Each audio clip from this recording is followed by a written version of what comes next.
안녕하십니까. 한국아일랜드입니다. 반갑습니다. 5월달에 국회에서 만장일치로 해서 특별자치도가 한 군데 더 탄생했죠. 강원도. 이제는 내년부터는 강원도가 특별자치도입니다. 공식 명칭으로는 강원특별자치도 이렇게 되겠죠. 그러면 우리 제주특별자치도하고 대한민국의 두 군데의 특별자치도가 탄생한 겁니다. 어떻게 보면 제주도 특별자치도 기준에서는 그게 호재입니다. 왜냐하면 이제 선의의 경쟁이 되겠죠. 특별자치도라는 게 특별자치도가 되면 국방과 이게 원칙은 그렇습니다. 국방 외교를 제외하고는 모든 그 특별자치도의 모든 행정 권한을 이양한다. 근데 실제 지금 제주도 같은 경우에 우리가 지금 제주도하고 내년 되면 제주도하고 강원도하고 특별자치도로서 이제 대한민국의 특별자치도가 두 군데가 되는 겁니다. 그리고 특별히 붙는 거는 서울특별시하고 세종특별시가 있는데 그 특별자치도는 아닙니다. 특별자치도는 제주도와 강원도 두 군데입니다. 이 특별자치도를 이렇게 도에서는 특별자치도로서 인정을 받으려고 하죠. 왜냐하면 행정 권한이 이양이 되면서 이 특별자치도가 발전하는 데 있어 가지고 많은 권한을 이양하고 예산이 많이 투입되고 그 다음에 이제 자체적으로 조례도 개정을 하면서 그 도를 발전시키기 위한 목적이다 말입니다. 자, 어쨌든 내년에 이제 강원도 특별자치도가 탄생이 되면은 실제로는 이래 선의의 경쟁, 제주도는 해주고 강원도는 해주지 않느냐, 강원도는 해주고 제주도는 해주지 않느냐, 이런 어떤 내용들이 있겠죠. 그 내용들은 이제 두고 봐야 알겠습니다만은 선의의 경쟁이 되면 이제 서로 발전을 하기 위해서 많은 노력들을 하겠죠. 그리고 여러분들 특별자치도는 이 지방자치시는 여기에 속해 있는 제주시 이건 아시죠? 서귀포시, 강원도에도 보면 속초, 삼척, 강릉, 원주 이런 시들이 있습니다. 이제 도지사가 시장을 다 지명을 하죠. 여기는 그 기초단체가 아닙니다. 행정시죠. 기초단체장이 아니고 그래서 여기는 의회도 없습니다. 이제 이 시도 의회는 없어지겠죠. 그래서 도지사의 권한이 막강해지는 겁니다. 막강해지는과 동시에 그 도가 발전하기 위한 아주 많은 노력들을 경주를 하겠죠. 그러면 이제 우리는 부동산으로 볼 때는 특별자치도가 되면은 이제 가치가 상승한다 이렇게 보시면 되고요. 많은 개발을 하는데 제주도와 강원도에 공통점이 있죠.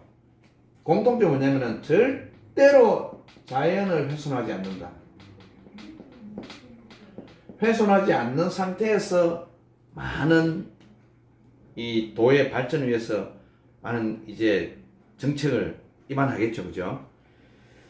자, 그런데 우리가 이제 이 제주도 같은 경우에는 여러분들 다 우리 시청자분 다 아시겠지만 전 세계 우리가 피부를 안 와닿죠. 전 세계에서 인정한 곳이잖아요. 어쨌든 유네스코의 상관왕이라고 해서 유네스코에서 유례가 없는 지역입니다. 이 제주도 전체가 자연경관 보존지구입니다. 그 다음에 또 생태계 보존지구, 그 다음에 지질공원이고 이 3대 경관지구고 그 다음에 또 뭡니까? 세계 7대 자연경관지구잖아요. 제가 초창기에 유튜브를 할 때 세계 7대 자연경관이 어느 정도 전 세계적으로 알려져 있냐면요. 여러분도 다 아시다시피 브라질의 아마존 지역 베트남 하롱베이부터 해서 아시아에 많습니다. 지하강, 그 다음에 아르헨티나 이과수 폭포 등등 이래 있습니다. 그러면은 전 세계의 관광객들은 제주도를 모르는 사람이 없습니다. 그런데 제주도를 바로 관광회사들이 전 세계의 유수의 관광회사들이 제주도를 바로 오고 싶어도 항로가 없으니까 못 오는 거죠. 그래서 뭐 지금 제2공항을 국제선으로 하자. 그 다음에 특별자치도답게, 특별자치도는 실제로 관광이 줍니다. 제주도도 지금 서비스 산업이 거의 70%가 서비스 산업이잖아요. 그러다 보니까 제주도를 경제를 살리기 위해서라도 관광객을 유치를 많이 해야 된다. 지금 현재 제주도는 제일 핵심이 그거죠.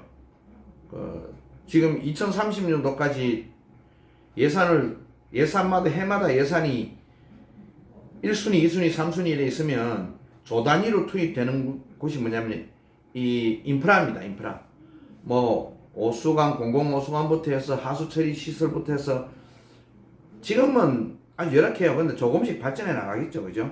그래서 장기적으로 보면 제주도가 아주 뭐 투자성으로 봐도 좋고 내 실용적인 내가 즐기는 가치로 봐도 좋죠.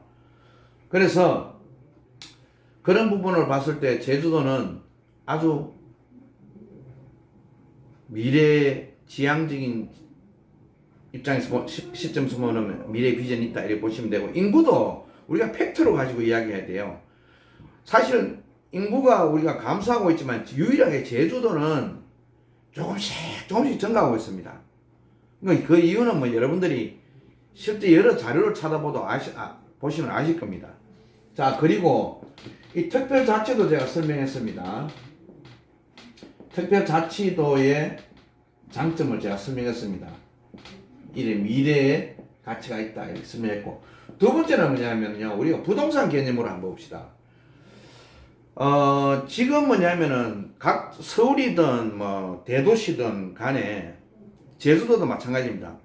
도심권의 아파트 가격이 엄청 뭐 주거 시설 가격이 전부 다 상승해 가 있습니다. 지금 뭐 조정 시기는 합니다만은, 그러면은 결국에는 뭐냐면은 지금 전 세계 어느 도시도 마찬가지입니다. 선진국에서도 더 그렇고요. 우리나라도 선진국이죠.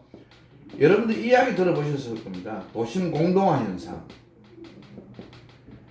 도심 공동화 현상. 이거는 뭐냐면요, 도시가 있으면 이게 여기에 이제 주거 기능, 그러니까 주거 시설들이 아파트 가격이나 집값이 워낙 상승하다 보니까 주거 시설이 외곽지로 빠지는 거예요. 여기는 뭐 행정, 상업 뭐 이런 기능들만 있고 나머지 주거 시설은 외곽지, 서울 같아도 지금 그렇지 않습니까? 일산, 뭐 분당, 고양 이런 쪽으로 이제 외곽지로 주거 기능이 빠지죠. 그러면은 이게 도너츠 형성으로 된다 해가 도심 공동화 현상일 건데, 이게 사실은 인구 공동화 현상이라고 합니다. 쉽게 이야기하면은 외곽지로 주거 시설이 다 빠져 여기서 출퇴근을 한다 이거죠. 여기서 다 출퇴근을 한다는 거죠. 그러려면은 자, 우리가 여기서 봐야 될 게 외곽지가 어디가 좋을까, 이게 이제 핵심이에요. 부동산 가치로 보더라도 워낙 도심은 워낙 비싸니까 외곽지는 어디가 좋을까, 이게 핵심입니다. 그럼 이게 서울하고 대도시만 있느냐, 그게 아니고 전국의 도시들이 집값이 상승했는 도시들은 대부분 다 주거시설이 외곽지로 빠지고 있습니다 지금.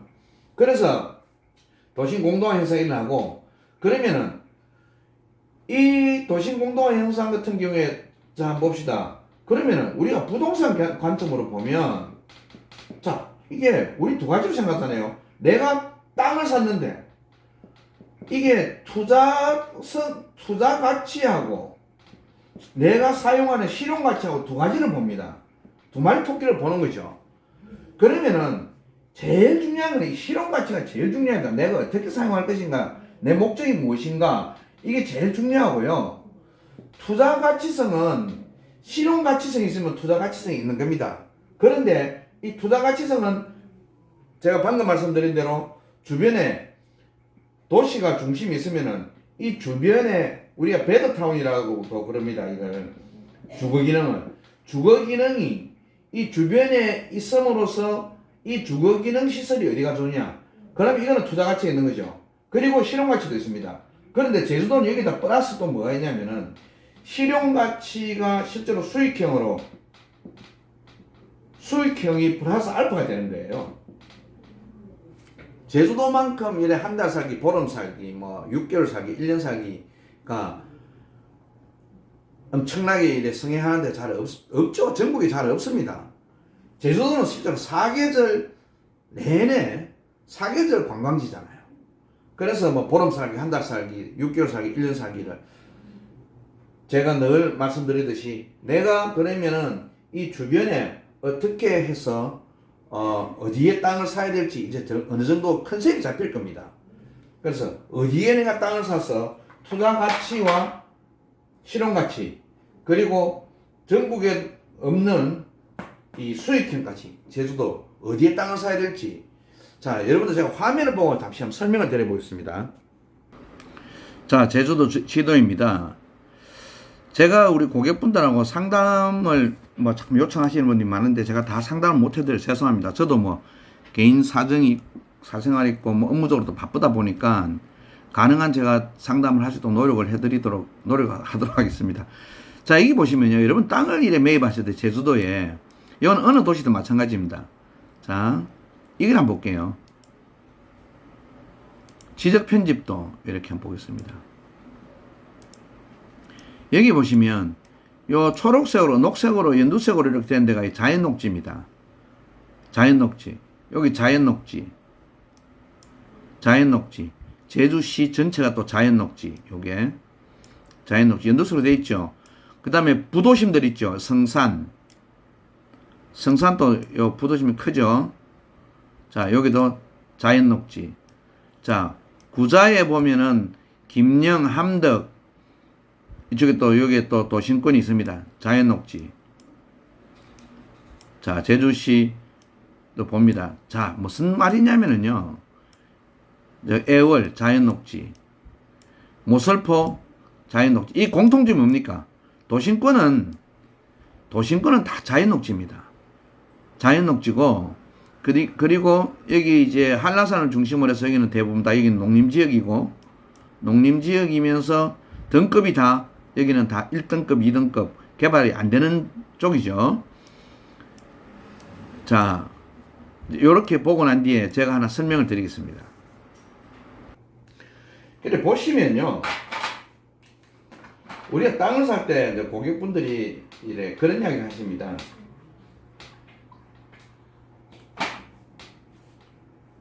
대표님 저기 땅을 강의 잘 들었습니다 하면서 토지를 시하고 그렇게 멀지 않은 곳에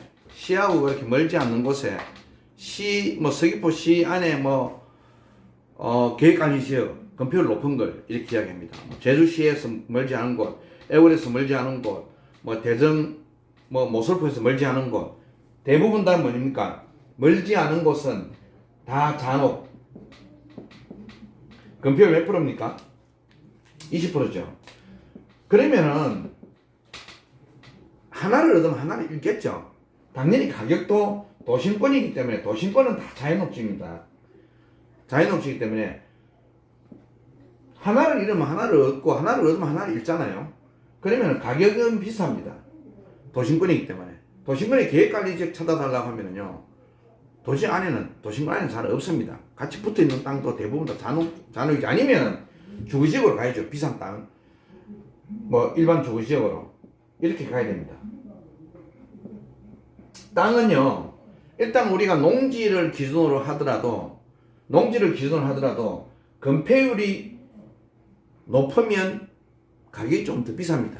그런데 잔혹인데 이 도심권의 잔혹은 실제로 외곽지 건폐율이 높은 계획관리지역보다도 가격이 조금 더 비쌉니다. 왜? 도심이기 때문에.